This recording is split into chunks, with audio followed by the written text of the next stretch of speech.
Hello दोस्तों, स्वागत है आपका हमारे YouTube चैनल में। दोस्तों, आज के इस वीडियो में एक बड़े ही महत्वपूर्ण स्थापत्य कला से संबंधित चर्चा होगी और वह है बौद्ध स्थापत्य। और आज हम लोग बौद्ध स्थापत्य के अंतर्गत मध्य प्रदेश में स्थित सांची के स्तूप की चर्चा करेंगे। दोस्तों, सांची का स्तूप बौद्ध धर्म की दृष्टि एक महत्वपूर्ण स्तूप है और जो मध्य प्रदेश के रायसेन ज़िले में इसकी स्थिति है। और यह विदिशा से लगभग 9 या 10 किलोमीटर की दूरी पर एक पहाड़ी पर स्थित है और भोपाल से लगभग 50 किलोमीटर की दूरी पर सांची की स्थिति है। दोस्तों, इस स्तूप का निर्माण मौर्य वंश के शासक अशोक के द्वारा 250 ईस्वी या तीसरी सदी ईस्वी में कराया गया और इस स्तूप की खोज 1818 ईस्वी में जनरल राउलेट टेलर के द्वारा किया गया। दोस्तों, इस स्तूप को मौर्य वंश के शासक अशोक के द्वारा ईंटों से बनवाया गया। हालांकि बाद में इस स्तूप का विस्तार शुंग और सातवाहन शासकों के समय में भी होता है और शुंग शासकों के समय में यहाँ तोरण द्वार बनाए गए और लकड़ी के जंगलों के स्थान पर पत्थरों के जंगले लगवाए गए। दोस्तों, इसके अलावा इस स्तूप के पुनर्निर्माण में कई लोगों की महत्वपूर्ण भूमिका रही।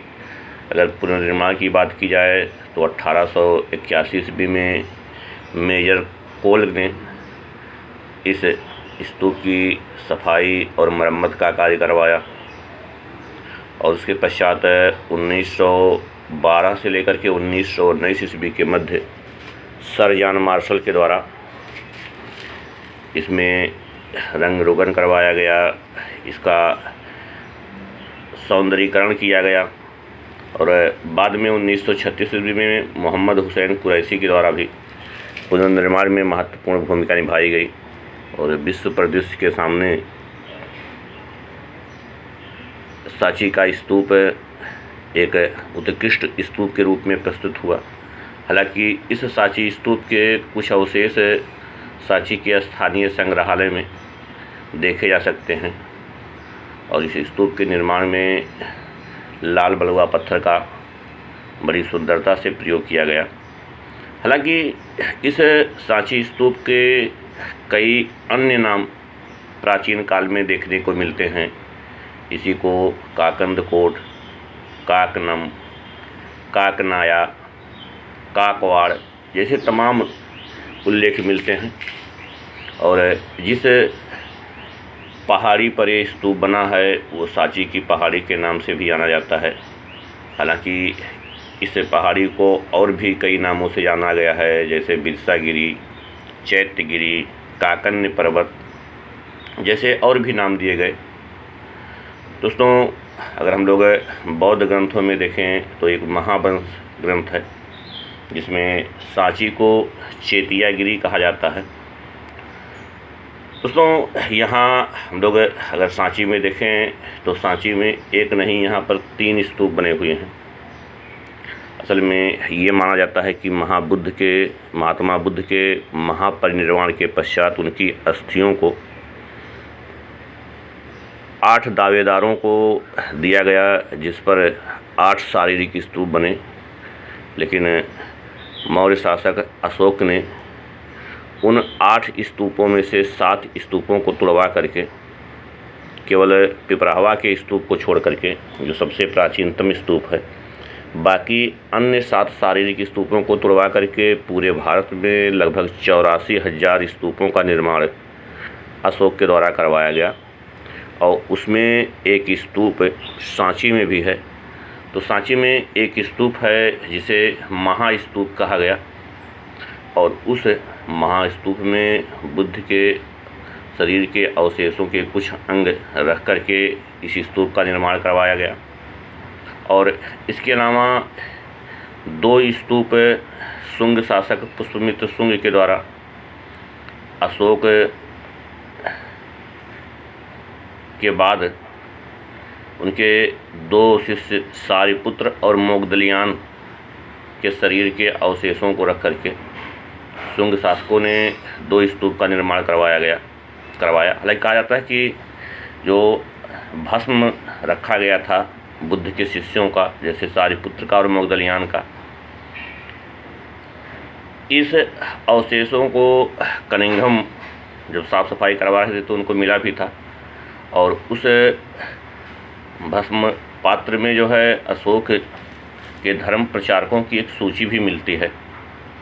और इसके अलावा और एक स्तूप का निर्माण करवाया गया था जो बौद्ध धर्म के प्रचारकों के द्वारा करवाया गया था। तो यहाँ पर 3 स्तूप मिले हैं, लेकिन सबसे महत्वपूर्ण जो आप लोग देख रहे हैं स्क्रीन पर वो महास्तूप है, जिसमें बुद्ध के शरीर के अवशेष के अंग रखे गए हैं।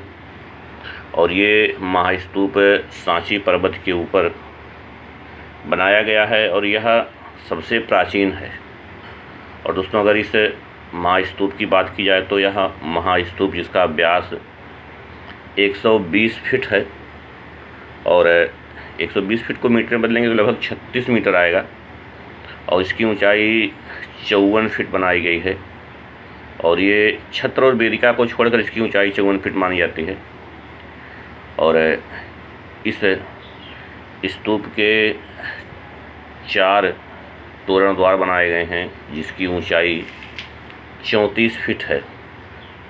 और दोस्तों, जो प्रदक्षिणापथ बनाया गया है जिस पर बौद्ध धर्म के अनुयायी परिक्रमा करते हैं, वह प्रदक्षिणापथ 16 फीट ऊंचा है। और यहाँ दोस्तों 4 अलंकृत तोरण द्वार अर्थात प्रवेश द्वार बनाए गए हैं जो अपनी भव्यता के कारण विश्व प्रसिद्ध हैं। और साथ ही साथ ये तोरण द्वार अपनी नक्काशी का उत्कृष्ट रूप प्रदर्शित करते हैं, और यह एक आकर्षण का केंद्र भी रहा। और यहाँ के स्थापत्य को, खासकर के महास्तूप के स्थापत्य को देख करके सर जॉन मार्शल और आनंद कुमार स्वामी ने इस स्तूप की शैली को वनस्पति शैली कहा है। हालांकि यहाँ स्तूप के निर्माण में हम लोग पीछे भी चर्चा की है कि कई शासकों की महत्वपूर्ण भूमिका रही। इसमें मौर्य रहे हैं, शुंग रहे हैं, सातवाहन रहे हैं, लेकिन इसका सबसे आकर्षण का केंद्र जो तोरण द्वार रहा है, उस तोरण द्वार के निर्माण में कहा जाता है कि सातवाहन वंश के शासक आनंद ने प्रथम सदी में इसका कुछ पुनर्निर्माण करवाया था। हालांकि शुंगों की भी महत्वपूर्ण भूमिका है।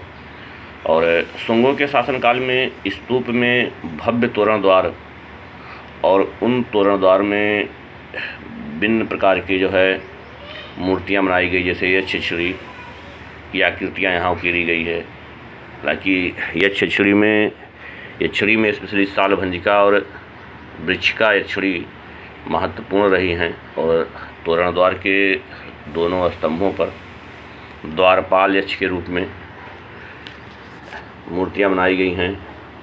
और खंभों का अगर हम लोग सबसे ऊपरी त्रिरत्न या धर्म चक्र हम लोग देखें तो वो भी बनाया गया है, लेकिन इस तोरण द्वार में बुद्ध की मूर्तियों का कहीं भी अंकन नहीं मिलता है।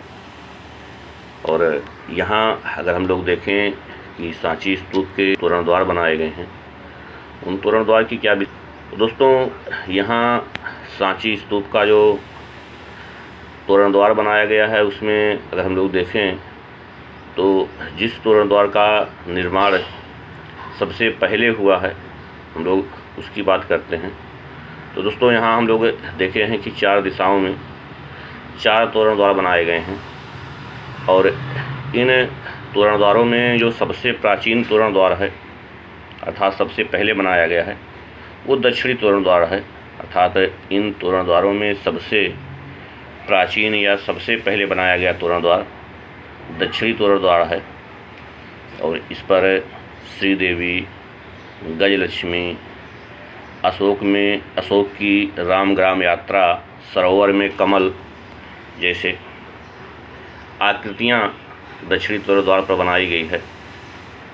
और दोस्तों इसके अलावा यहाँ जो पूर्वी तोरण द्वार है उस पर महाकपि जातक, बुद्ध का महाभिनिष्क्रमण, 7 बुद्धों की तपस्या जैसी आकृतियाँ बनाई गई हैं। जबकि पश्चिमी तोरण द्वार पर अस्थियां लिए हुए बुद्ध, या इसी को कहता है कि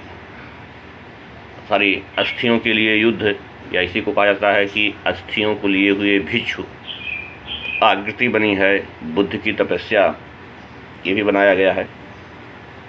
और कहा जाता है कि जो पश्चिमी तोरण द्वार है ये सबसे नया है, अर्थात इसको सबसे बाद में बनाया गया है।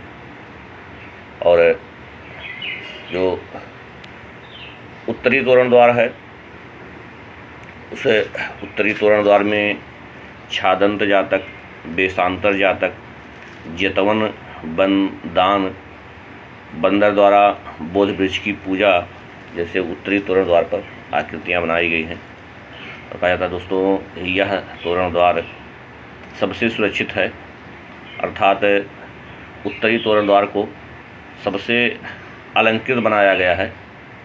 तो दोस्तों इस तरह से हम लोग इस तोरण द्वारों देखे जो सांची के स्तूप में बनाए गए हैं। दोस्तों अगर हम लोग सांची के स्तूप की विशेषता देखें तो सांची के तोरण द्वार में कहा जाता है कि यहीं से मनुष्य की आकृति के अंकन का प्रारंभ होता है। और यूनेस्को ने 1989 ईस्वी में इसको विश्व धरोहर सूची में भी शामिल किया था।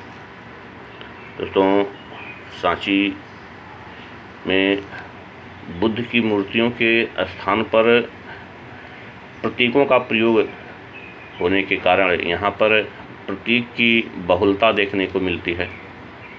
और सांची का संबंध भगवान के बुद्ध के जीवन के किसी भी घटना से संबंधित नहीं है, और यह एक अलौकिक विषय है।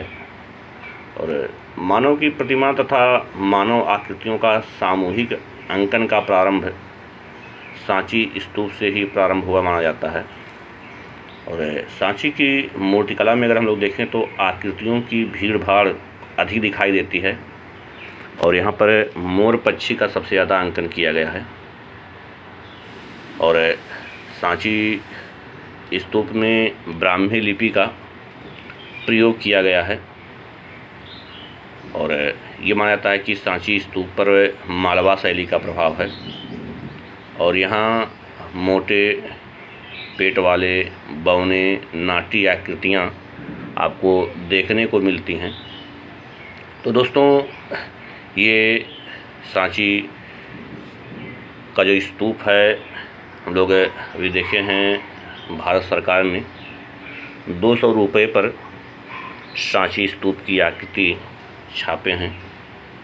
और हम लोग सांची की स्तूप के संबंध में इस वीडियो में बस इतनी ही जानकारी लेते हैं। अगर आपको वीडियो अच्छा लग रहा है तो उसे लाइक करिए, अपने दोस्तों में शेयर करिए। हमसे जुड़ने के लिए, वीडियो को देखने के लिए आप सबका बहुत बहुत धन्यवाद।